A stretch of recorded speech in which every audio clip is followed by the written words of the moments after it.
This is the area now that they're talking about fracking. You see, they pick on an area like this here, which is sparsely populated, do you see? And there wouldn't be enough for us to kick up a fuss that much, you see. We couldn't fight this thing really. It'd have to be done at government level or at European level. I own about 100 acres of bad land, you can say. Oh, I thought this would be a great idea. I thought gas was just in a well underneath. All you had to do was drill down and that was it. I thought it was a great idea until I got more information on it. And you wouldn't be for it now? No, I would not be for it, no. No way.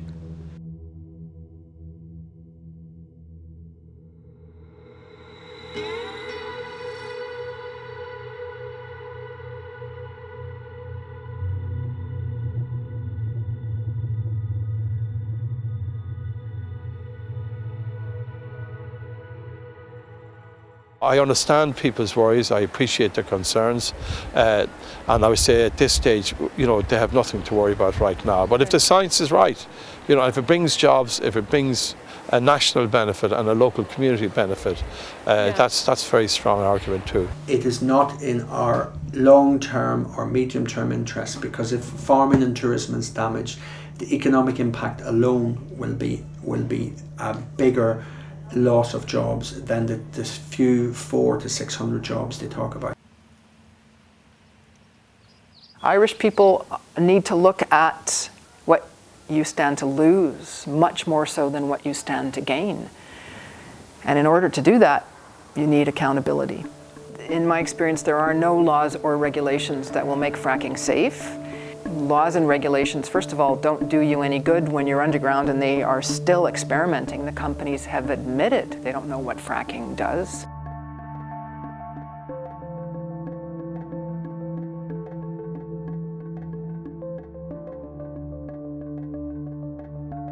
Anyone who would assert that this method of extracting gas doesn't have an impact upon the environment is not recognising the character of what is happening.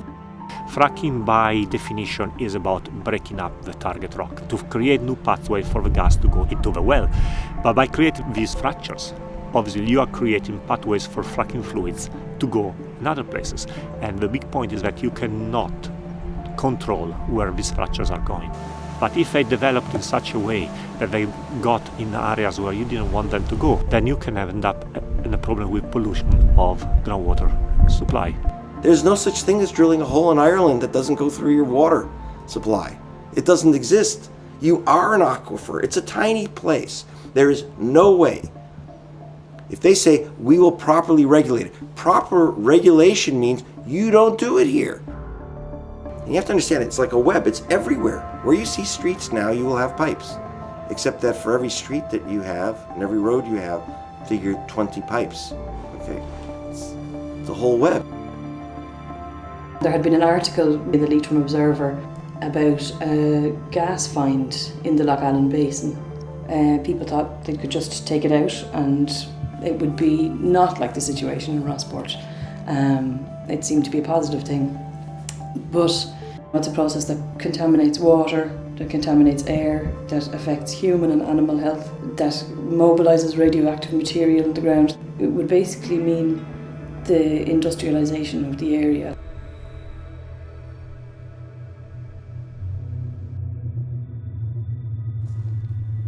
The bits of land we have got is a poor quality land, but at the same time it was given to us. You know, and it'd be nice to be fit to hand it on to your grandchildren in 20 years' time or whatever, in better condition than the condition you got it in. I know the bit of land I have. My grandfather bought it, he came back out of America in 1925, and he bought the bit of land where I'm farming. And my mother gave it to me, and I'd like to be fit to hand it on in better shape than I got it in if I was fit to. You know, there are a lot of people in Ireland still know nothing about fracking. You know, so I don't know whether they're fully aware of the danger. A lot of people think it's going to be great for jobs. That's all we do hear about is jobs, and they're badly needed around this part of the country. See, the sad part is they couldn't have hit a better time when the government stacked for cash. If this could be done safely at a scale that was acceptable to the people in Leitrim, in order that we could continue to live here and our families could continue to live here, and it would be safe for our families, then we wouldn't be where we are. But it's not hard to find lots of examples around the world where that just hasn't turned out to be the case. We're getting very annoyed with our leaders, our government, past and present, trying to sell off everything over ground, the forest, the water, and now they're going to sell off what's underneath. It's all money to them. It's not to get rich you come to this part of the country. It's a different way of life. It's peaceful and it's quiet. And if this goes ahead, it'll be finished forever.